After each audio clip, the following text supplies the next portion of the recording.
บรรยากาศเพื่อนน้ำยืนมือวันเสาร์ท้องฟ้าแจ่งจวงโปร่งจังปัง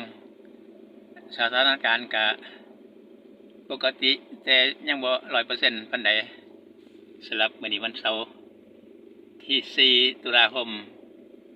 รถสายกรุงเทพลงไปสีขาวรถกรุงเทพอุบล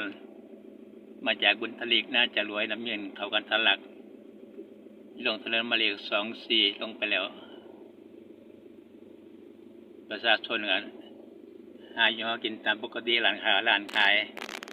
เปิดทำการปกติสถานที่ราชการ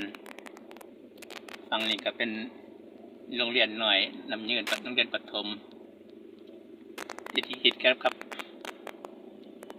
อยู่ว่ากันอำเภอสถานีตำรวจฝั่งร้านค้าร้านขาย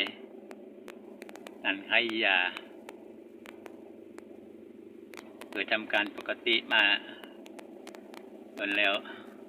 ที่บางเมืองก็ระแวงกันอยู่วันนี้มีเสียงเปาะๆแปะๆทั้งสายแดนก็จากนี้ไป2 บกไป2 อันมาประมาณ10 กว่ากิโลไปสั่งบกประมาณ30 โลคนนะสั่งถนนหนทางรถ4 แพ็คบรรยากาศ